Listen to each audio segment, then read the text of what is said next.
Hello friends, तो आज हम देखेंगे एक ऐसे गोरिल्ला की कहानी जो कि एक बहुत ही फेमस बेसबॉल प्लेयर बन जाता है, लेकिन जल्दी ही समझ जाता है कि फेम मिलने के भी अपने कुछ नुकसान होते हैं। तो ये कहानी है 15 साल की वाई और उसके गोरिल्ला दोस्त लिंग लिंग की, जो अपने दादाजी के साथ मिलकर चाइना में एक सर्कस चलाते हैं। वाई और लिंग लिंग का रिश्ता बहुत पुराना है और वो दोनों एक दूसरे को भाई बहन की तरह प्यार करते हैं। वाई ने उसे काफी सारे इंसानी वर्ड्स भी सिखाए, जिससे लिंग लिंग उसकी हर बात समझता था। यही हम उनके दादाजी को देखते हैं, जिन्हें बेसबॉल गेम का बहुत शौक है, लेकिन उनमें एक बुरी आदत भी थी। वो बेसबॉल पर बहुत सट्टा लगाते थे और इसी वजह से उन पर 1 मिलियन का लोन भी चढ़ गया था। उनके बेसबॉल के पागलपन से वाई को भी इस गेम में इंटरेस्ट आने लगा था और इसीलिए उसने लिंग लिंग को भी बेसबॉल सिखाना शुरू कर दिया। एक गोरिल्ला को बेसबॉल खेलते थे लोगों में सर्कस पॉपुलर होने लगा था और इसे और आगे ले जाने के लिए दादाजी एक नए गोरिल्ला लीटिंग को ले आए थे। वाई ने उसे ट्रेन करने की बहुत कोशिश की, लेकिन जंगली और गुस्सैल होने के कारण लीटिंग उसकी एक नहीं सुनता था। ये प्रॉब्लम अभी चल ही रही थी कि अचानक उनके साथ एक और ट्रेजेडी हो जाती है। 2008 में आए भूकंप में उनके दादाजी की जान चली जाती है और सर्कस को चलाने की सारी जिम्मेदारी वाई पर आ जाती है। वो सर्कस को शहर से दूर ले जाती है और उसे फिर से प्रॉफिटेबल बनाने पर काम करने लगती है, लेकिन प्रॉब्लम्स उसका पीछा नहीं छोड़ती और एक दिन लिन नाम का आदमी, जिसने दादाजी को लोन दिया था, अपने पैसे वापस मांगने आता है। अब वाई भला 1 मिलियन डॉलर कहाँ से लाती, और ये देखकर लिन इसके बदले वाई को अपना गोरिल्ला देने को कहता है। तभी कोरिया का एक फेमस स्पोर्ट्स एजेंट सुंग उसके पास आता है, जिसने लिंग लिंग के बारे में बहुत सुना था और कहता है कि वो इसे कोरिया ले जाकर बेसबॉल खिलाना चाहता है। कुछ जरूरी मेडिकल टेस्ट करवाकर वो लिंग लिंग को ले जाने की तैयारी करते हैं, लेकिन कोरिया की बेसबॉल ऑर्गेनाइजेशन केबीओ के चेयरमैन यंग को ये आइडिया बिल्कुल पसंद नहीं आता। वो सुंग पर लालची होने का इल्जाम लगाता है और कहता है कि तुम पहले भी कई प्लेयर्स को अपने फायदे के लिए बर्बाद कर चुके हो, लेकिन सुंग को इससे कोई फर्क नहीं पड़ता और वो लिंग लिंग को दुसान बेयर्स नाम की एक टीम में डाल देता है। वाई को भी ये सुनकर बहुत खुशी होती है और अपना लोन चुकाने के लिए वो लिंग लिंग के साथ कोरिया पहुंच जाती है। सब लोग लिंग लिंग को रिसीव करने आते हैं और उसे एक नया नाम दिया जाता है, मिस्टर गो। प्रेस कॉन्फ्रेंस में डॉक्टर सुंग को गो की रिपोर्ट्स दिखाता है और कहता है कि उसके घुटने में गहरी चोट है, लेकिन सुंग उसे अपना मुंह बंद रखने को कहता है। आगे सुंग उन्हें अपने घर ले आता है और देखता है कि गो उसके महंगे महंगे पेड़ों को खराब कर रहा है। वाई उससे अपने हिस्से के पैसे मांगती है ताकि वो अपना लोन चुका सके और ये सुनकर सुंग उसे बाहर स्टेडियम में ले जाता है। वहाँ वो बताता है कि तुम सिर्फ 1 मिलियन नहीं बल्कि 100 मिलियन डॉलर कमा सकती हो, लेकिन उसके लिए गो को आने वाली गेम्स में खुद को प्रूव करना होगा। अगले दिन वाई की गाइडेंस में गो दुसान बेयर्स के लिए अपनी पहली गेम खेलता है, लेकिन उसके पहले दोनों शॉट्स फाउल हो जाते हैं। ये देखकर वाई उसे दिल से खेलने को कहती है और गो पूरी जान लगाकर अगली बॉल से सीधा एक होम रन स्कोर करता है। ये देखकर टीम मैनेजमेंट को बहुत खुशी होती है और लोग भी देखते ही देखते उसके फैन हो जाते हैं। आगे के कुछ गेम्स में भी गो सबको अपना जलवा दिखाता है और दूसरी टीम सोच में पड़ जाती है कि आखिर इसे कैसे रोका जाए। वो लोग रूल्स का फायदा उठाकर चीटिंग पर उतर आते हैं और ऐसी बॉल्स डालने लगते हैं जिन्हें हिट कर पाना बहुत मुश्किल है, लेकिन फिर भी वो गो को हिट करने से नहीं रोक पाते और ऐसा लगता है जैसे गो के पास उनकी हर चाल का जवाब है। एक दिन सुंग को पता चलता है कि जापान के 2 बहुत बड़े क्लब्स गो को खरीदना चाहते हैं और वो अपने मैनेजर से उन्हें यहाँ बुलाने को कहता है। आगे वाई को सर्कस से आया एक पार्सल मिलता है और वो देखती है कि लिन ने वहाँ उसके साथियों को बंदी बना लिया है। वो उस दिन मैच में जाने से मना कर देती है और लिन की दी हुई एक वीडियो चलाती है। उसमें वो देखती है कि लीटिंग ने उन लोगों को बहुत मारा है और लिन उसे धमकी देता है कि अगर जल्दी से वो पैसा लेकर नहीं आई तो वो लीटिंग के साथ साथ उसके बाकी साथियों को भी बेच देगा। वो सुंग के घर की तलाशी लेने लगती है कि शायद यहाँ उसे कुछ पैसा मिल जाए, लेकिन इसी बीच उसके हाथ सुंग का साइन किया हुआ एक कॉन्ट्रैक्ट लग जाता है। आगे का सीन स्टेडियम का है, जहाँ दुसान ग्रुप के मालिक आज का मैच देखने खुद वहाँ आए हैं। वाई के ना होने से सुंग खुद गो को असिस्ट करने जाता है, लेकिन पता चलता है कि उसका ध्यान गेम में बिल्कुल नहीं है। गो किसी तरह खेलने की कोशिश करता है, लेकिन उसके हाथ से बैट छूटकर स्टेडियम में बैठे एक आदमी को घायल कर देता है। गो भी घबराकर स्टेडियम की छत पर चढ़ जाता है और रेफरी इस मैच को कैंसिल कर देते हैं। चेयरमैन तुरंत एनिमल कंट्रोल वालों को बुलाता है और वो लोग एक हेलीकॉप्टर से उसे पकड़ने की कोशिश करते हैं। जाल में फंसने से गो छत से नीचे गिरने लगता है और ये देखकर लोग यंग से हेलीकॉप्टर को वापस भेजने को कहते हैं। आगे हम वाई को देखते हैं जो सुंग से उस कॉन्ट्रैक्ट के बारे में पूछती है जिसमें $3 लाख की ट्रांजैक्शन के बारे में लिखा है।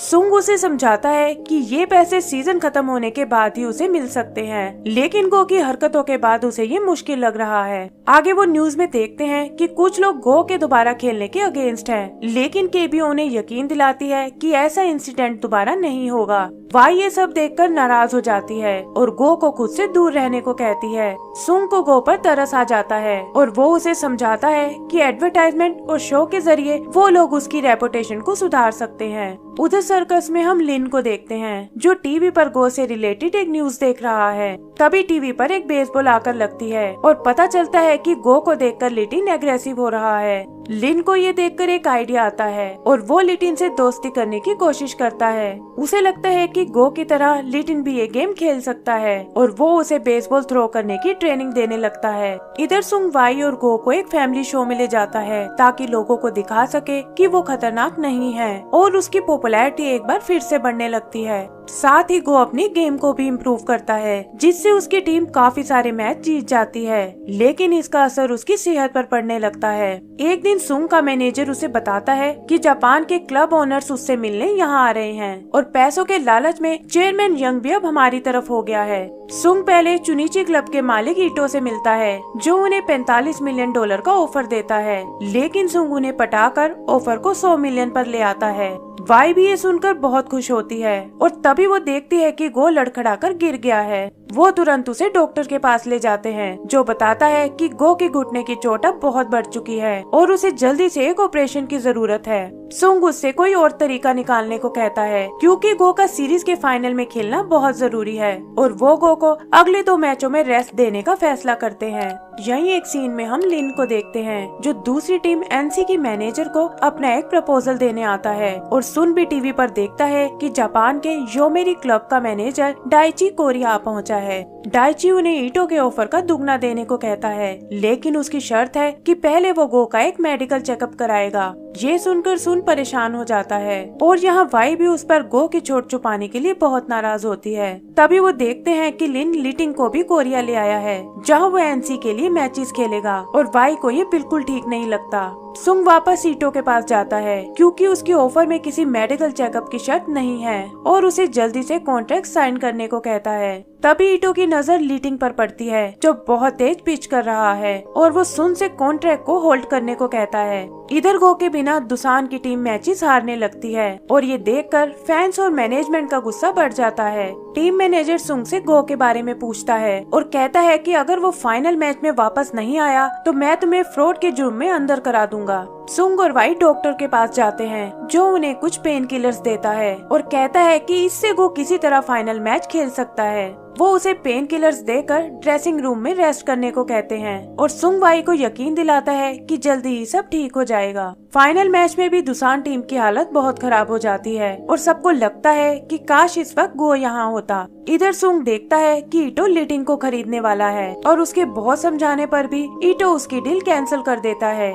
डाइची को भी इस बात का पता चलता है और वो सुंग को एक बार फिर मिलने के लिए बुलाता है। वो उनके सामने एक प्रपोजल रखता है कि अगर गो उन्हें ये मैच जिता दे तो वो अपनी मेडिकल टेस्ट वाली शर्त वापस ले लेगा। यहाँ पता चलता है कि ईटो और उसके क्लब में पुराना कंपटीशन है और वो किसी भी कीमत पर उससे नहीं हारना चाहता। इधर ड्रेसिंग रूम में वाई एक डॉक्यूमेंट्री देखती है जिसमें उसकी और गो के पुराने पलों को दिखाया गया है और तभी सुंग चेयरमैन और टीम मैनेजर को वहाँ लाता है। वो दोनों गो की हालत छुपाने के लिए सुंग पर बहुत नाराज होते हैं और पुलिस को बुलाकर उसे जेल भेजने को कहते हैं। इधर वाई वो सीन देखती है जब भूकंप में गो ने उसकी जान बचाई थी और ये देखकर वो गो के पास आती है वो कहती है कि तुमने मुझे पहले कभी निराश नहीं किया और मैं जानती हूँ कि आज भी तुम मेरा साथ जरूर दोगे। गो उठने की कोशिश करता है लेकिन घुटने में दर्द के कारण फिर से लड़खड़ा जाता है और ये देखकर चेयरमैन और मैनेजर वहाँ से चले जाते हैं। सुंग भी समझ जाता है कि अब सब खत्म हो चुका है और $1 मिलियन का चेक देकर वाई को वापस चाइना जाने को कहता है।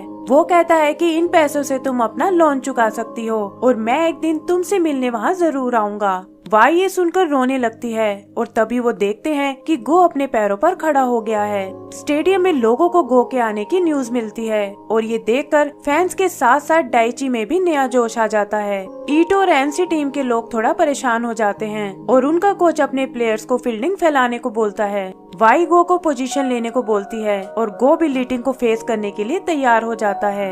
लीटिंग अपनी पूरी ताकत से बॉल फेंकता है जो गो से मिस हो जाती है और दर्द के मारे वो नीचे गिर जाता है। सब लोग ये देखकर निराश हो जाते हैं लेकिन गो हिम्मत करके फिर खड़ा हो जाता है। इस बार भी वो लीटिंग की स्पीड का मुकाबला नहीं कर पाता और गिरने से उसके पैर पर लगे ब्रेसेस टूट जाते हैं। गो वापस जाने लगता है और सबको लगता है कि शायद अब वो नहीं खेल पाएगा। तभी वो देखते हैं कि वो तो बस अपनी पोजीशन चेंज कर रहा है ताकि अपना वेट दूसरे पैर पर डाल सके।